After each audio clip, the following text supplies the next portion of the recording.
The dust came first. It rose from the road in a long, low curtain, slow and unhurried, the kind that does not settle because nothing has asked it to.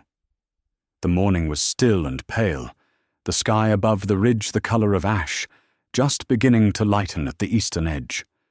Somewhere in the brush behind him, something small moved through the dry branches and went still again. Then the sound. Hooves on packed dirt, a rhythm too deliberate for a single rider, too spread out for a herd. The hunter didn't move. He was crouched in the scrub 30 yards off the road, one knee in the dry ground, the morning behind him. He had come out before first light, following a buck that had passed through 2 days earlier.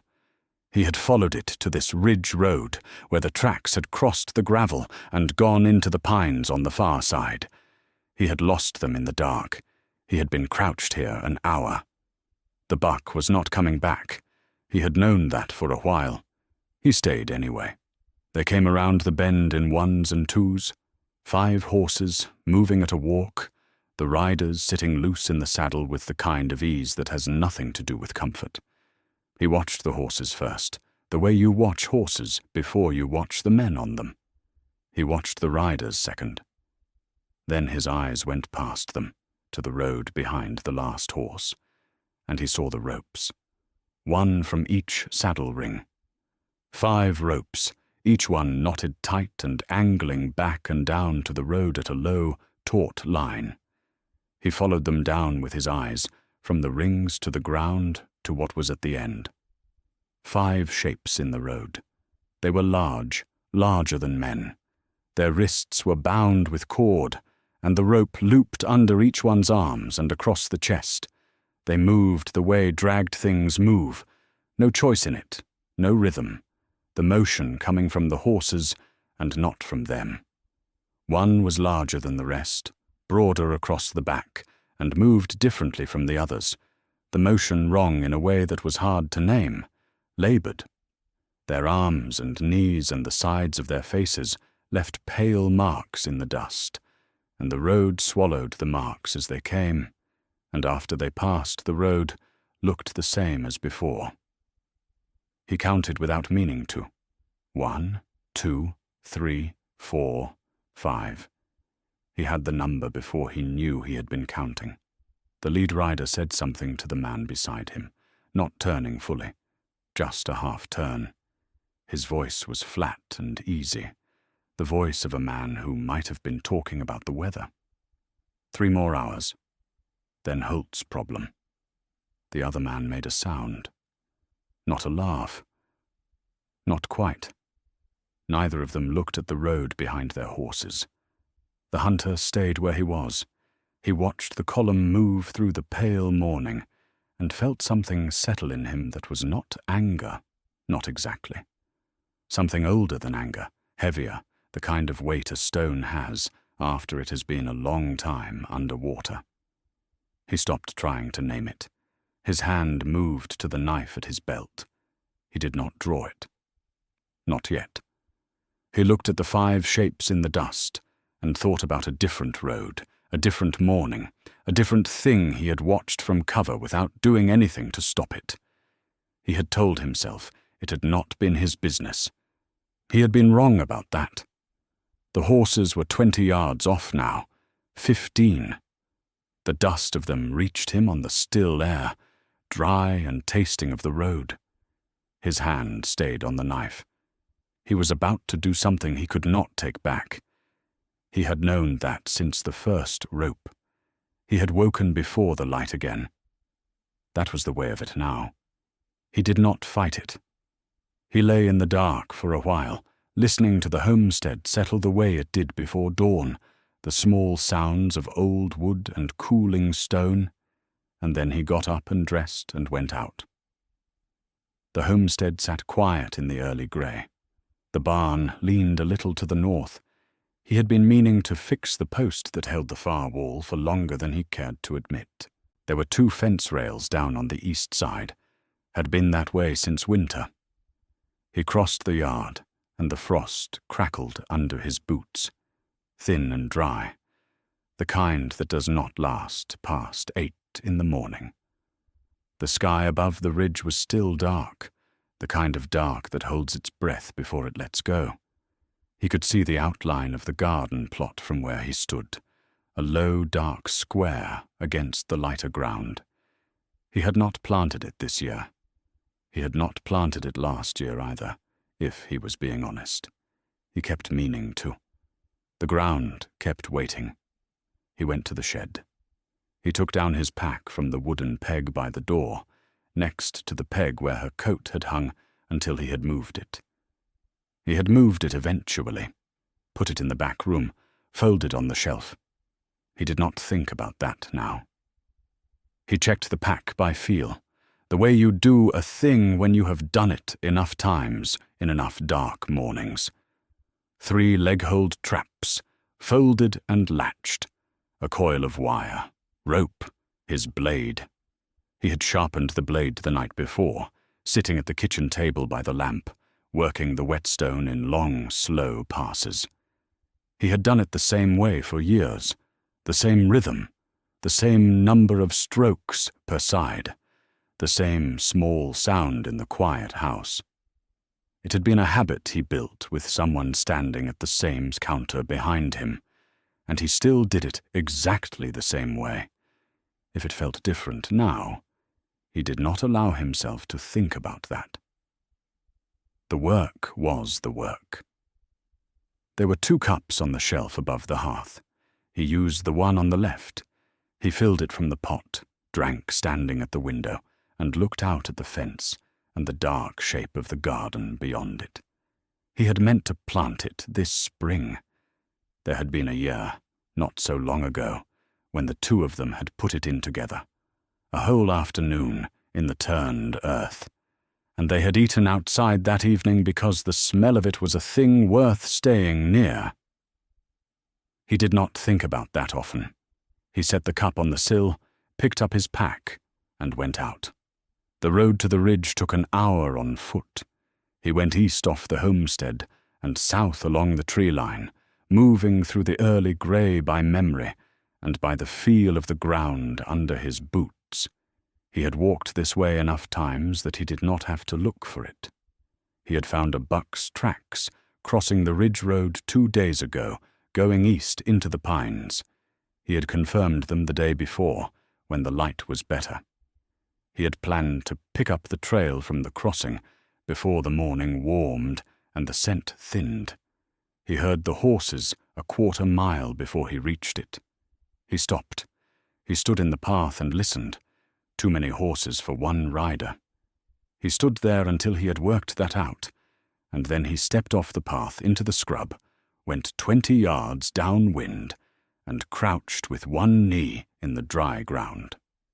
He settled in and waited. The column came around the bend, and after that, there was nothing to wait for. He waited until the lead horse drew level with his position. Then he rose from the scrub and stepped onto the road. He moved fast and low, staying close to the ground, the knife already out. The riders had not seen him yet. The road was empty in the pale morning, and then it was not, and he was beside the last horse before the rider above him had turned to look. He could smell the horse, the dust on it, the heat of the animal in the cold air. The rope was thick and rough, knotted at the saddle ring, angling down to the road. He put the blade to it and drew once, in a clean, hard pull. 1. The orc fell away from the horse. The rope went slack and coiled in the dust. The hunter moved without stopping, up the line toward the next horse, staying close to the flank. He heard the lead rider shout something. He did not listen to what it was. 2. The second rope parted the same way, 1 pull, and the hunter moved again, quick and close, staying in the space between horses where the riders could not easily come at him. One of the horses shifted and stamped. He put a hand flat on its side and pressed past it. 3. The third rope was thicker, the knot tighter. He had to work the blade twice. The horse started forward, and he went with it 2 steps before the fibers gave and the rope dropped away. He heard boots land hard on the road. A rider had come down. He did not stop. He had to go around the fourth horse, which had sidled across the road. He got the rope on the second try. The rider above him said something short and sharp. He paid it no attention. The fifth rope. He cut it and stepped back from the horses. He stood in the road. 5 orcs lay in the dust, the cut ropes trailing loose from the saddle rings. None of them were moving yet. He looked at them and didn't know how much of that was injury, and how much was something else. Caution, maybe, or just the particular stillness of people who have learned not to move until they are sure. He looked at them for a moment. Then he turned to face the riders. There were 6. 2 were still mounted. The other 4 had come off their horses and stood in the road, their boots in the dust, their hands near their weapons. The one who had been riding at the front was a broad, heavy man, with a red travelling scarf at his throat gone grey with road dust. He had the careful look of a man who did this kind of work regularly, and had learned not to waste motion. He looked at the hunter, the way a man looks at a problem he did not plan on. No one spoke for a long moment. Then the broad man said, "You're going to give that back?" The hunter said nothing. He stood with the knife at his side and waited. "That's contracted property. You put your hands on contracted property." The hunter let him finish. "I cut some ropes," he said. The man looked at him. He looked at the 5 shapes on the ground. He looked at his 4 men. He looked back at the hunter and added things up, and what he arrived at was not what he had expected when he started. "We'll handle this properly," he said. He said it to his men, not to the hunter. He put his boot in the stirrup and swung up. The others followed. They turned their horses and rode north up the road at a pace that was meant to look like a choice. The last rider looked back before he turned. He looked at the hunter for a few seconds. Then his eyes went to the side track that cut east off the ridge road toward the homestead. He said something low to the man beside him. The other man glanced east at the same track. Then they turned and rode, and did not look back. The horses were gone. The hunter stood in the road and looked at what was left. 5 orcs in the dust, the cut ropes still curled around them, their wrists bound with cord. 5 shapes that were not moving yet, just lying where the ropes had left them, which was the same place they had been for however many miles. He gave them a moment. Then he crouched beside the nearest one. She was the largest of the 5, and the oldest by some years. Broad across the chest and shoulders, her face scraped along one cheek from the road. She watched him with dark, steady eyes that did not blink and did not look away. There was no fear in the look. There was something harder than fear, the kind of patience that comes from having survived things by outlasting them. He took out the knife and held it up where she could see what it was. She did not flinch.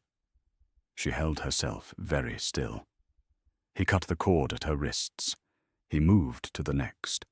The second was younger, lean and long-limbed, with a gash above his right ear that had bled and dried, and then bled again. He went still the same way when the hunter came to him, that same deliberate stillness. The third had twisted an ankle badly at some point in the dragging, the joint swollen and dark above the bound foot. She made no sound when the cord came off. The 4th was the smallest of the group, though still larger than most men the hunter had known, and she had the look of someone who had decided not to give anything away, and had been holding to that decision for a long time. The 5th sat upright the moment his wrists were free, and looked at the hunter with eyes that were not afraid, but were not finished measuring him either. The hunter went to his pack and took out his canteen. He set it on the ground between himself and the eldest, who had not stopped watching him. He stepped back. He did not explain the canteen. He just put it down and moved away from it. The eldest orc looked at it. Then she reached out and picked it up and drank, and passed it without speaking to the one beside her. The hunter watched them pass it down the line. He did not hurry them. He waited. On the ground near the eldest there was a small flat stone, pale grey, worn smooth along one edge. It had been on a cord looped around her wrist, and the cord had come loose when he cut the binding. He picked it up without thinking much about it. It was lighter than it looked. He turned it once in his palm, then slid it into his coat pocket. No one said anything about this.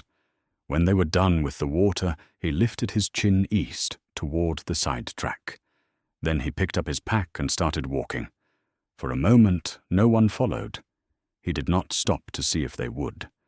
Then he heard them getting up, slowly, one at a time, and then the sound of footsteps behind him on the dry ground. He noticed the youngest was helping the one with the ankle.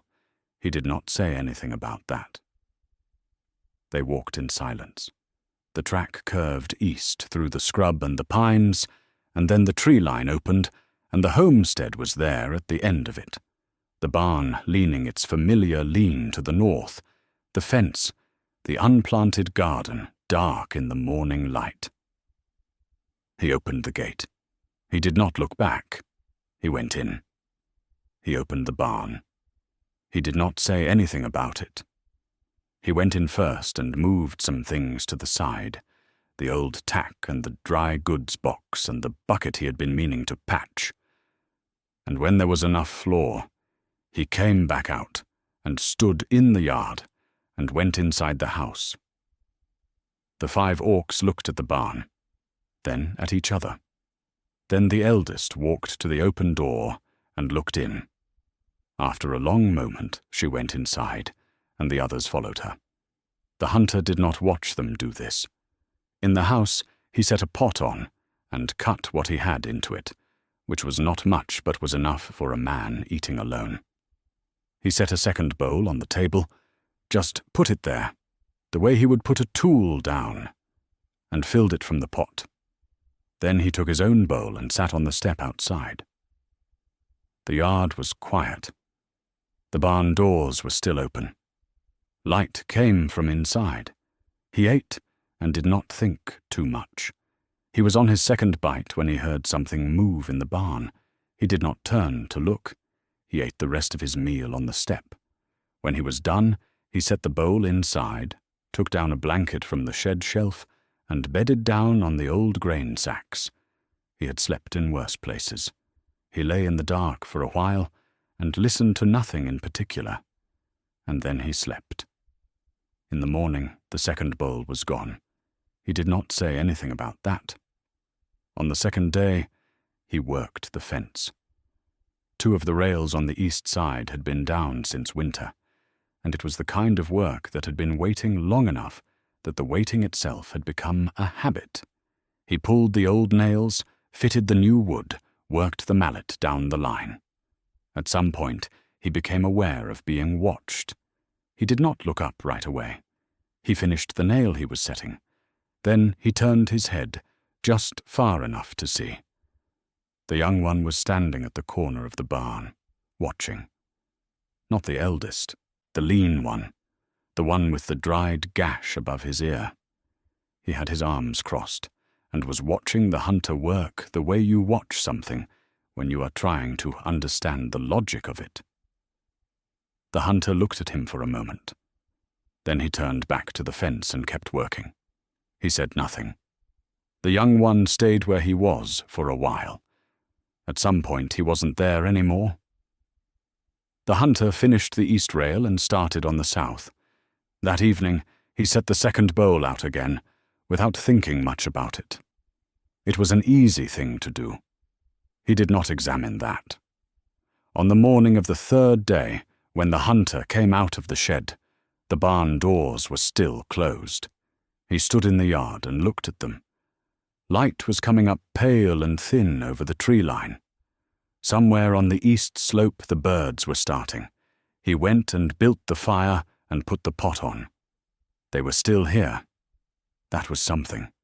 He was not sure yet what kind of something. Not trust, not yet, not anything so clear as that. But they had stayed through 2 nights now, and the second bowl had been eaten both times, and the youngest one had stood at the corner of the barn and watched him work without running and without asking anything of him. He set the second bowl on the step. He did not need to know today what to call it. Today there was fence work and fire and something warm in the pot, and 5 shapes behind a barn door that was still closed, and morning coming up the way it always had. On the 3rd day the young one carried water. He did it in the early morning, before the hunter was out of the shed. He took the buckets from the yard, the 2 that the hunter had set beside the well the night before, and filled them and carried them to the trough by the barn door. When the hunter came out and saw the buckets already there, full and sitting level, he stopped for a moment. He went to the well and checked the rope. He looked toward the barn. The young one was in the doorway, watching. The hunter nodded once. The young one did not nod back. He went inside the barn, and that was the whole of it. On the 4th day, 2 of the 5 came around to the south side of the homestead and looked at the fence there. The south stretch had been down longer than the east side, 3 rails gone, the post itself leaning, and the hunter had not gotten to it yet. He had not told them about it. He had not told them about anything. He watched from the shed doorway. The taller one, a woman with close cropped hair and the kind of hands that had done this work before, picked up the nearest rail and held it against the post to see how it sat. She turned it once, found the face that fit best, and held it. The quiet one, the smallest of the 5, the 4th, came around to the far side of the post and leaned her weight against it to steady it. They did not have a mallet. The hunter went to the shed. He picked up the mallet and walked to the south fence and set it on the ground near the rail. Then he went back to the shed. He heard the sound of it from inside, the mallet working, steady and even, not hurried. He did not go out to check the work. On the 5th day, he put the pot in the doorway where the light was good and ate, sitting on the step. The young one sat on the ground a few feet off, his bowl in both hands. The second one, still favoring the ankle, lowered himself onto the long bench at the outside wall and ate there. The 4th came and sat near the well. They did not look at each other much. They did not speak. It was not comfortable exactly, but it was the same space, and the same fire, and the same pot, and that was something. The eldest sat inside, her back against the far wall, her eyes on the door. Her bowl was in her lap, and she ate from it slowly and said nothing. When she finished, she set the bowl down and stayed where she was. The hunter looked at her once. She did not look at him. He looked away. After, when the light had gone orange and low in the west, he stood at the edge of the yard and put his hand in his coat pocket. His fingers found the flat stone without him looking for it. It was smooth on one side, and he ran his thumb along that edge, and then let his hand drop. He heard the barn door shift. He did not turn, but he had the sense, without turning, that there was a gap in the door that had not been there a moment before, and that something behind the gap had seen the shape of what he had just done, the hand, the pocket, the pause, and had not looked away in time. He did not know what she made of it. He went in and let the fire go low and did not think too hard about any of it. Tomorrow there was more fence. That was enough for today. The fire had gone low by the time the hunter came out. He had not meant to sleep. He had laid down in the shed thinking he would rest an hour and woken to find the night well along. The stars through the gap in the shed wall moved past where they had been. He came out into the cold, and the fire in the yard was still going, just barely. The eldest orc was sitting beside it. She did not look up when he came out. She was sitting with her knees drawn up and her arms across them, looking at the coals, and she looked like someone who had been awake a long time. The others were not in the yard. The barn was quiet. He went to the wood pile and brought back 2 pieces and laid them on the coals without asking. He sat down across the fire from her. For a long time, neither of them spoke. Then she said, without looking at him, "Why?" He did not answer right away. He picked up a stick and worked the coals to one side. He watched the new wood catch along its edge. "There was a woman," he said. "She was taken on a road. Not far from here." He set the stick down. "I was on the ridge above when it happened. I could see it. The fire moved. I told myself it wasn't my business." He looked at his hands. "She was dead before I got down to the road. I was too late.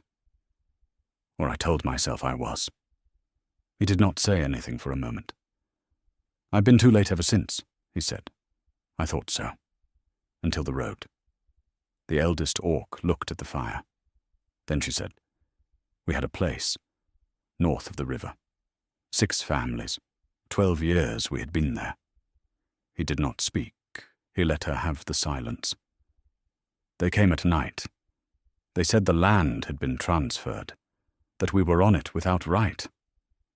She turned the idea the way you turn something that has not gotten better with time. 5 of us they took. The rest ran. "How long ago?" 40 days. He nodded. The fire settled. Past the tree line, something moved through the brush, something small, and went still. After a while, the eldest orc reached across the space between them and put her hand on his wrist. Not hard, just there, for 1 breath, 2. Then she took it back. He did not move while her hand was there. After she took it back, he looked at the fire. Then he looked at her. She was looking back at him, directly, for the first time, not past him, not at some middle distance near him, but at him. He held it. He had no expression ready, and he did not look for one. After a moment, she looked at the fire again. He reached into his coat pocket and took out the flat stone. He set it on the ground between them, just past the firelight, where she could see it. She looked at it. She did not ask what it was. He did not explain it. After a moment, she looked back at the fire. They stayed like that, while the night went slowly down, and the cold settled in around the coals, and by the time the sky had started to go grey along the tree line, both of them were still there, and the stone was still on the ground between them, and neither of them had moved it or said anything more, and the fire had burned down to almost nothing, and morning came the way it always did, without asking, without waiting, and found them both awake. 3 weeks after the road, the homestead looked different in the ways that matter and the same in the ways that don't. The barn roof had a new patch on the south corner. The east fence was solid. The south stretch was solid too. There was a kitchen garden in the plot that had sat empty for 2 years. Nothing showing yet above the soil, but the rows were even and the ground had been turned properly. The hunter had not planted it. He had not been asked about it. He was less alone in every small way, and he did not say anything about that. On a Thursday morning, while the hunter was splitting wood and 3 of the 5 were working in the yard in the ordinary way, a rider came up the side track. He was not a mercenary. He rode a dark horse with a county brand on the flank and wore a grey coat with a plain brass button at the collar, the kind of button that marks a man with a title and a jurisdiction. He stopped at the gate and did not get down. "Morning," he said. The hunter set the axe against the block. "Morning. This your land?" "It is." The official looked at the yard with the patient attention of a man who had delivered difficult news enough times to have learned to take his time with it. "A complaint was filed," he said. 30 days ago, in the county seat. Interference with contracted property. Names you as the party. He reached into his coat and unfolded a paper. I need a statement. Your name, what you did, your reason for it. I cut some ropes, the hunter said.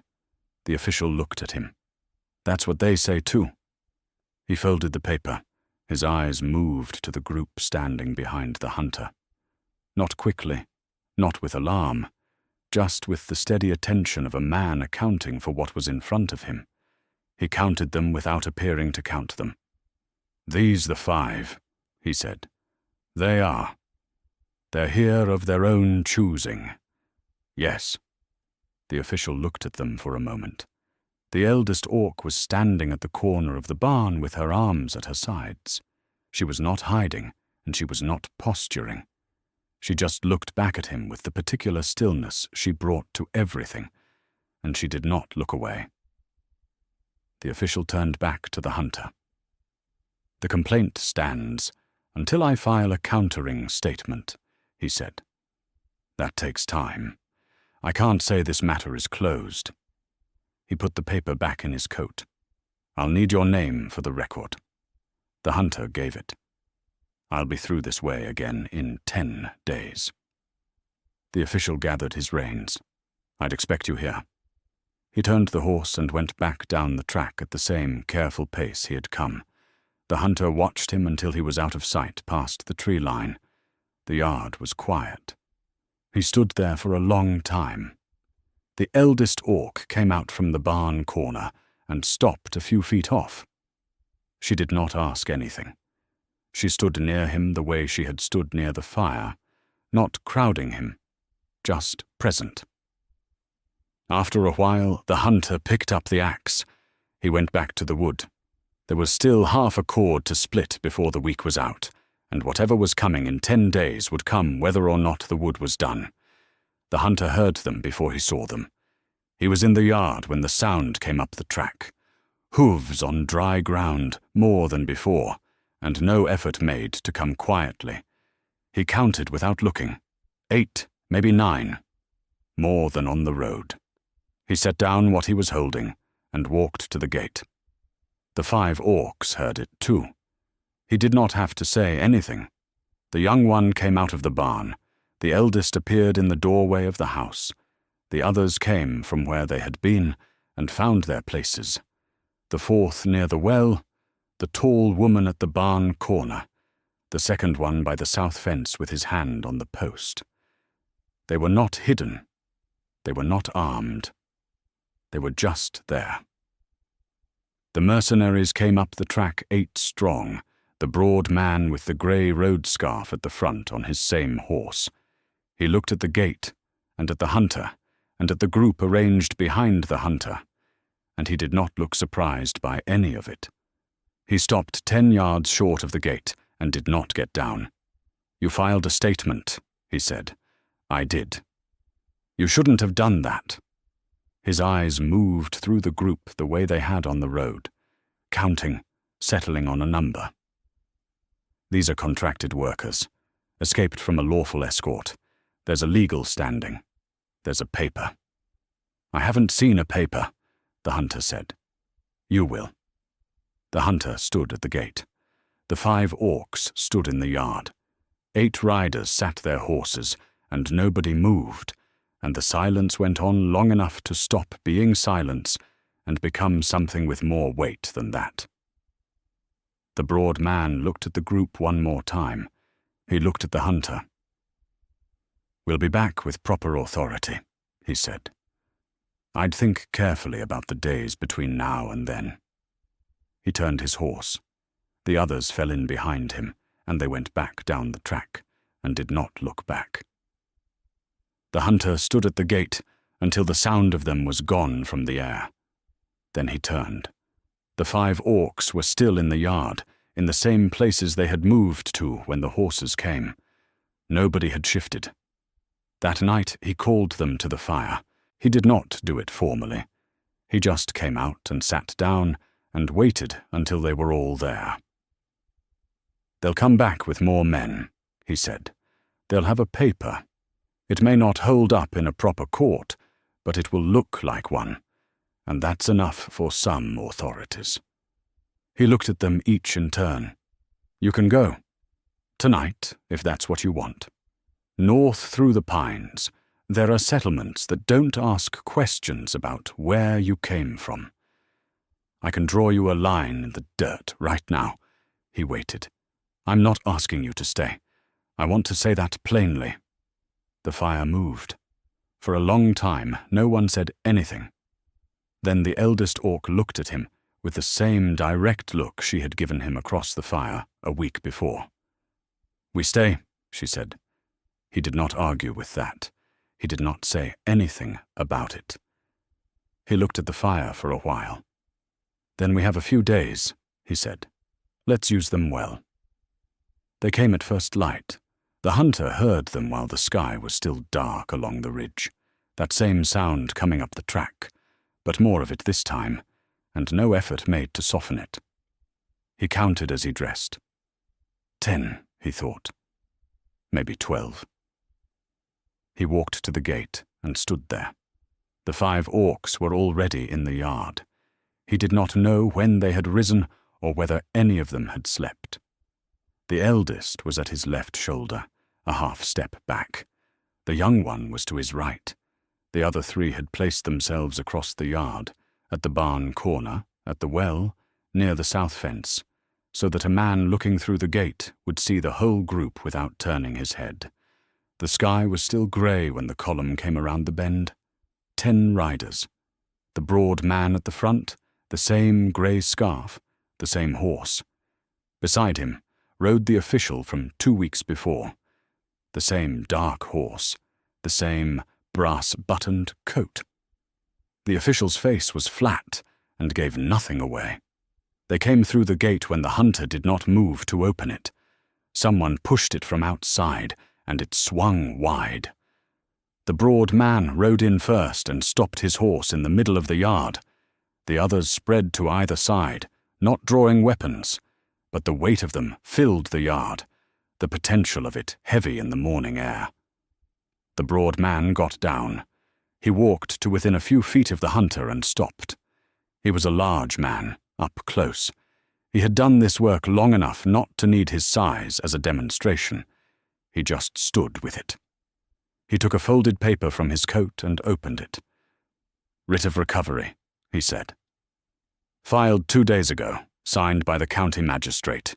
It names these 5 as contracted labourers escaped from lawful custody." He turned the paper toward the hunter. "I'm not here to argue the history. I'm here to take them."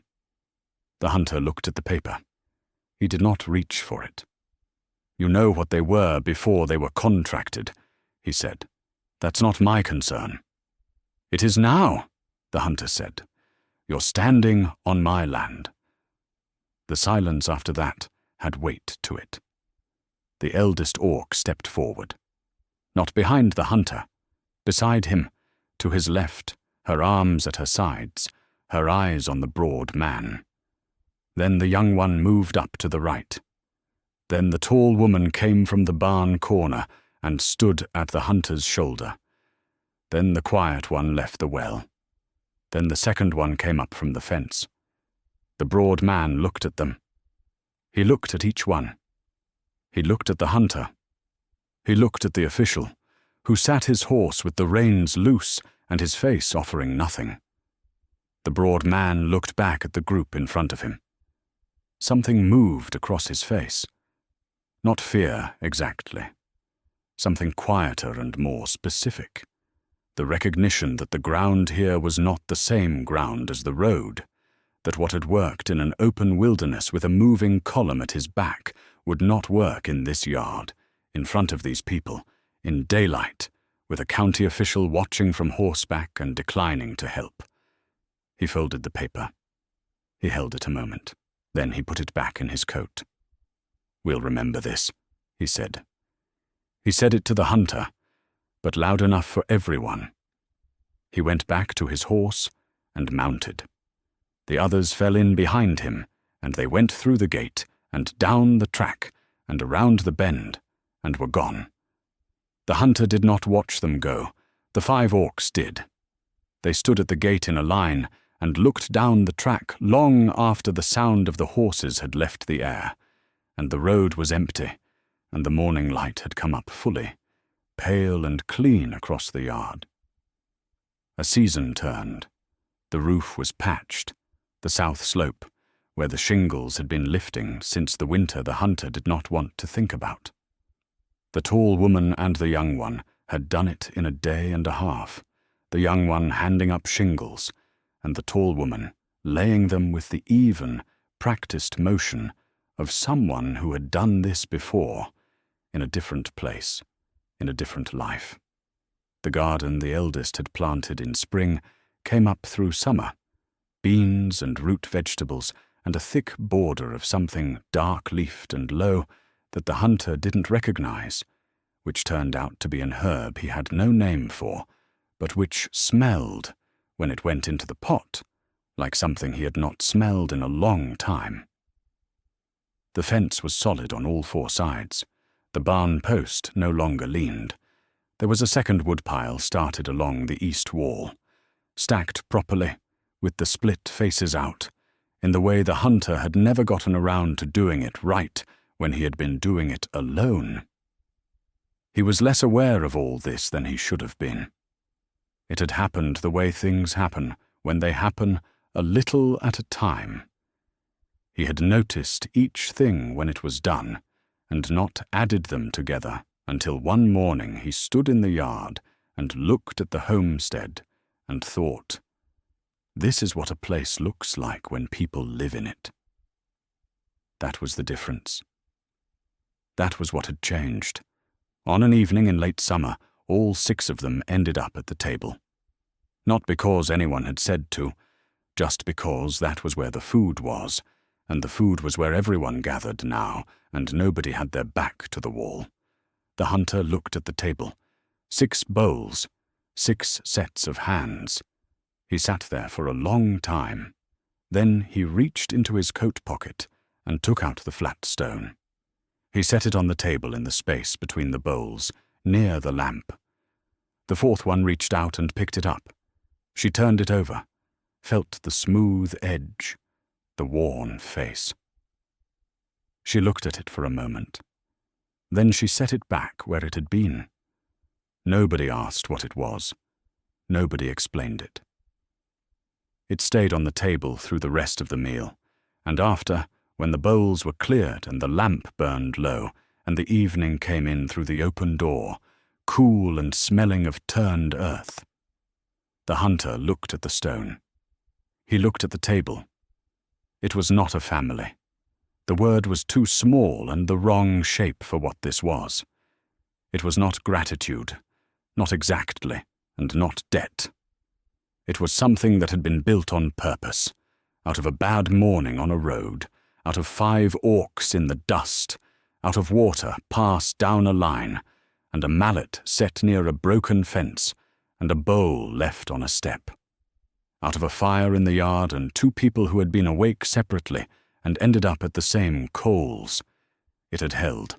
It had held the official and his paper, and the men on horses, and the mornings before and after. It was still holding now. He did not say any of this out loud. There was no need to. The table said it, and the stone on the table, and the 6 pairs of hands around it in the low evening light. The morning came the way mornings come now, which was different from how they had come before. Not quieter. It was louder, with 6 people moving through it instead of 1. But the noise was a different kind of noise. Boots on the step, the barn door, the well rope, someone talking to the chickens in the low and patient way the quiet one had of doing everything. The hunter lay in the shed an extra minute and listened to it, and then he got up. They moved through the morning the way the homestead expected them to. The strange thing was that it expected them. He did not know when that had changed, but somewhere in the turning of the season, the homestead had rearranged itself around 6 people, and it would have looked wrong to go back to 1. He ate with the others and did not say much, which was not different from before. After, he walked to the edge of the property where the side track met the ridge road and stood there. The road was empty.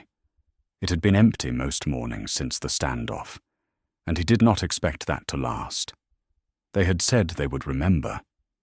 The broad man with the grey scarf had looked back once before, riding around the bend, and that look had carried something specific. Not defeat, something more patient than defeat. But the road was empty today, and the air was cold and clean off the ridge, and the garden had come in well, and the roof held. He had not known, on that morning with the knife in his hand, that this was what cutting the ropes would lead to. He would have done it anyway.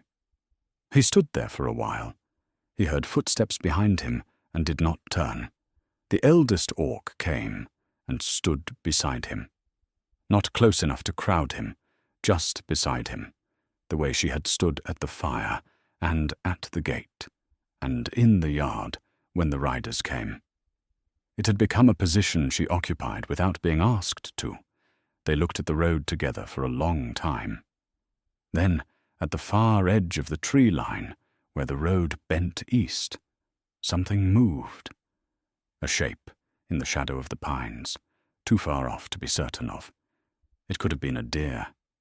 It could have been a rider who had stopped to look back before moving on. Neither of them moved. Neither of them spoke. The shape did not come closer. After a while, it was gone, or it had never been clearly enough there to say. The hunter looked at the road. The eldest orc looked at the road. The world beyond the fence had not finished moving. He had always known that, but he had known it before as a man with nowhere particular to stand while it moved. Now he knew it differently. He turned and walked back through the gate, and the eldest orc walked with him, and behind the fence the morning was still going in the way mornings go when there is enough to fill them. Did you enjoy the story? Subscribe to the channel to watch more stories like this one. Leave a like, it helps the channel a lot. And drop a comment down below. I always read them and use your feedback to make our content better. Thanks so much.